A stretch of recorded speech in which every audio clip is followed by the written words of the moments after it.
So what I would really like to do today is to help you guys decide which of these two flagships is going to suit you the best. Full disclaimer, I'm not someone that sides really with Samsung or iPhone just on name value alone. I have an iPad. Actually, instead of telling you guys, I'm going to show you.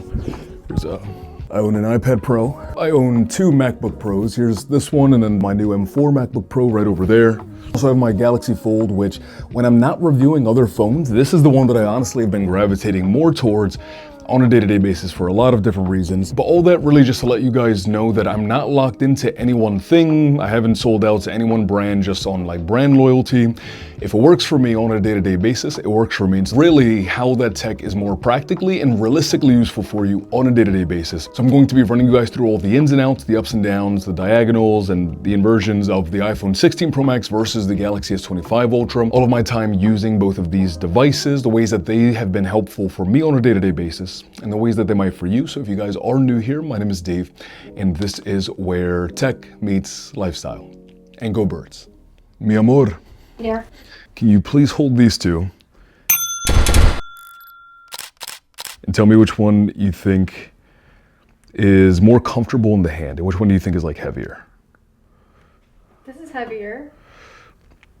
Okay. And yeah, I'd say this is more comfortable to hold. Which one, the Galaxy? This one. And you currently use a iPhone. And yet she believes in the power and the feel in the hand of the Galaxy. And there we go, video is over. My fiance is an iPhone user. She prefers the Galaxy S25 Ultra. That's basically all you get to see here. So you guys have a nice day. Now we have a lot more to talk about still. Now to be completely honest with you guys, when it comes to battery life, I don't know why, but I was expecting the battery life to be improved here on the 25 Ultra. I think it's because of the new Snapdragon chipset, right? I was hoping to see better efficiency, a bit more longevity of my battery throughout the course of my day. And the first few days actually, the battery life was a little bit disappointing, where I was like getting to around 6:30 p.m. and the phone was just about to tap out at around like 10 to 15% battery life. But over the last couple of days, it's actually improved a little bit more. Today, for example, it's actually 3:52. I'm directly at 50% battery life and I haven't charged the phone at all. We're at 4 hours, 33 minutes worth of screen on time. For me and my usage, I would say that's pretty great. And if that's something that I can get consistently going forward, that would be awesome. The iPhone 15 Pro Max and 16 Pro Max are absolute battery champions. The 23 Ultra, 24 Ultra were great with battery as well. But I think very easily, suffice to say, battery life is something that's really important to you, where you want to be able to just wake up, take your phone off the charger, not worry about it throughout the entire course of your day. You can easily, comfortably pick up either of these. These are going to get the job done for you. Now for speakers,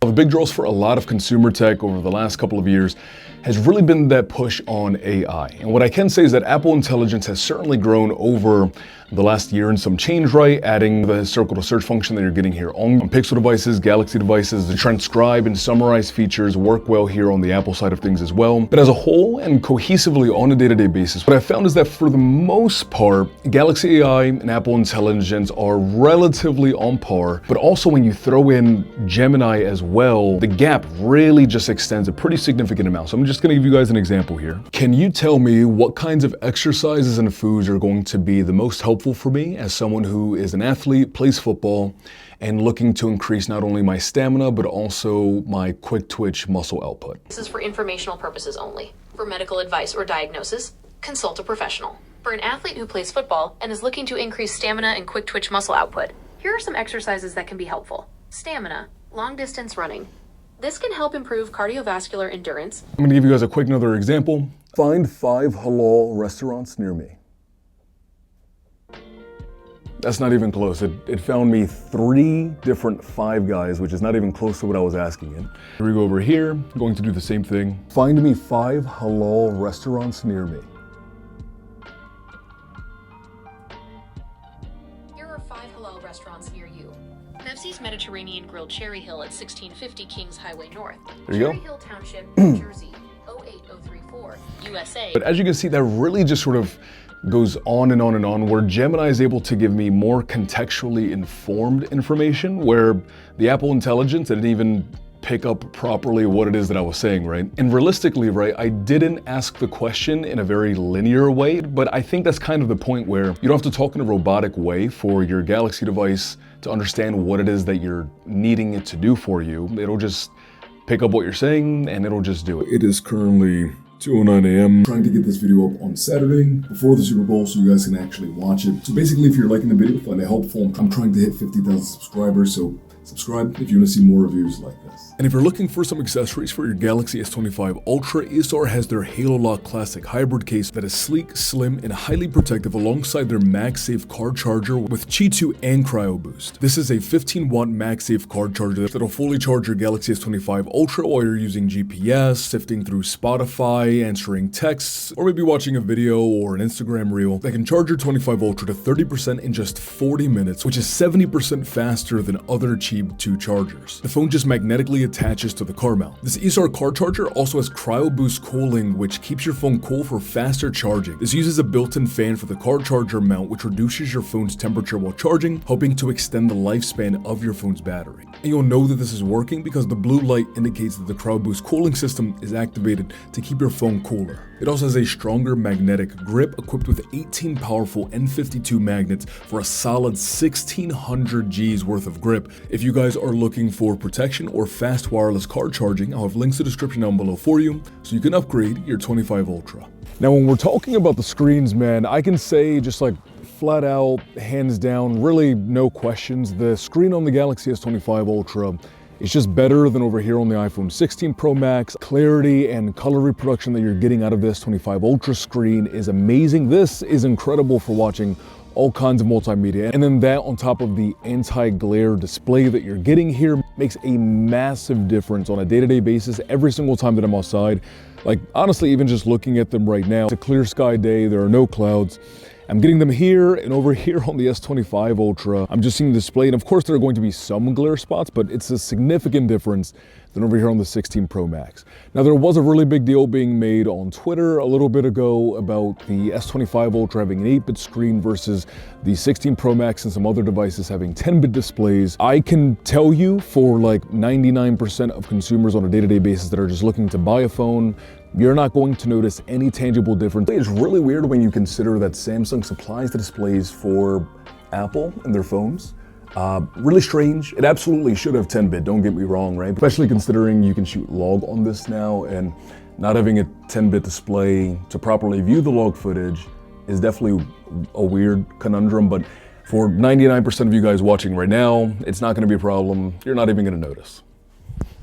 If you've been here before, you know in all of my previous videos comparing Galaxy and iPhone devices, the 24 Ultra, 23 Ultra versus the 15 and 16 Pro Maxes, I always give the nod to the iPhone in the video department because the log format video recording that you're getting on this looks absolutely amazing. I mean, the image that you're getting out of them looks really similar to like a DSLR camera that you're spending $2,000, $3,000 for. But now we have that on the Galaxy S25 Ultra, and dude, it looks amazing for all of the same exact reasons where you're getting a beautiful capturing and rendering of your entire image from the highlights to the shadows. You're getting really great contrast, and the color reproduction that you're getting looks absolutely amazing. So getting log format video recording on this is a huge plus, on top of course having the 8K 30 video recording that you're getting, where you're getting a lot of really sharp, crisp, detailed video out of your camera. And so in a lot of ways, I feel like the S25 Ultra wins in the video department because it's offering you more, right? Getting better zoom quality out of this, getting the log format, getting the 8K recording video, which you don't have over here on the iPhone. But what I will say is that Apple does have a unique way of rendering their videos on their phones that are just really pleasing to the eye. And so if you like that, you're still going to like that and prefer that over here on the iPhone. Man, it got windy. But you're getting a ton of video bang over here on the 25 Ultra. So I know a lot has been made about the shutter lag that we've gotten on previous Galaxy devices and comparing that to say like iPhones, Pixels, and so on. And what I can say is that Samsung's actually gotten a lot better, that from the time that you press the button down to when the picture's actually taken, that is definitely improved. I'll say that's on par with iPhone devices. But when things are in motion, that is when you're getting some of that blurring, some of that artifacting. But realistically, on multiple devices, you're still going to be getting some of that pretty much no matter what, unless like the lighting conditions are pretty much perfect. And what I've actually found is that in low light situations, the Galaxy S25 Ultra has actually handled those situations with fast moving objects in very low light scenarios actually better. For whatever that's worth, I'm not sure how often you're actually going to be in that kind of scenario, but for the people asking, there you go. Phone gaming. If you guys have been watching the channel for a little while now, you guys know that I absolutely love playing games on my phone. Unfortunately, over this last year, the amount that I've been able to play games on my phone outside of purely for review purposes for the channel has dropped significantly. I used to play a lot of like Dragon Ball Legends, Genshin Impact, Honkai Star Rail, but over the last year, life is just busy, so I don't really get to try those things out unless it's specifically here to test them out for you guys so you know how these things handle. What I can tell you, undoubtedly, right? I mean, you're getting the A18 over here, you're getting the Snapdragon X Elite chipset, and hands down, flat out, if there were a test where both of these phones were in the same exact phone body, and you had no idea which chipset was in which, and you guys were just playing games, you would just come away super impressed and blown away by the performance on both of these. And that's pushing like those maximum graphical settings with 120 frames per second on those different games. But what I can say is that when I was playing games on both of these, at least to my eye, it seemed like at the higher ends, like when things are super duper taxing, you're getting a lot of different particles and effects and things like that on screen at one time, the S25 Ultra seemed to drop a few more frames in those instances than the 16 Pro Max did. And then when I looked online at other reviews and different benchmarks and things like that, it seems like that is the case, not only just anecdotally, but in other tests that people are performing with like hard raw numbers. And so if you want a phone for like the absolute highest echelon gaming that you can do, the 16 Pro Max is going to be the one that can push those pixels at those higher frame rates with fewer drops. What I can say though is that when you're playing games on the 25 Ultra as well, I'm looking for those little mistakes. Your average person is not going to notice those things at all. You're just going to be super impressed by this beautiful display. And for now, I would say that's pretty much everything that I can currently think of. If you guys have any other questions, please let me know in the comment section down below. I'm human, I'm going to miss a couple of things. But as a whole, my time spent with both the 16 Pro Max and the 25 Ultra, I can say that just for the money spent, where you're spending $100 extra, in my experience, on a day-to-day basis, this does more in more complementary ways and with more capacity than what I'm getting out of the 16 Pro Max. And it's not to say the 16 Pro Max is a bad phone. It's a great phone, does everything that you want and need it to do really well in my experience, except for the AI stuff, which is unfortunately a bit lacking, even though it's improved. Definitely excited to see the final form of Apple AI as time goes on. But right now, bang for buck, you're getting the S Pen, you're getting multitasking, you're getting 8K video, you're getting log format video, you're getting better zoom quality in those instances that you need it. This phone can just do more of what you need it to do on a day-to-day basis when you need it. And so that's my take on it. Again, not a bad phone, but for the money you're spending, this just does more. But thank you guys so much again for stopping by and hanging out. I wish you a fantastic remainder of your day, afternoon, or night, depending on the time it is you're watching this. I hope this video could be helpful for you. And as always, peace, love, adios, bye guys, and have a great day.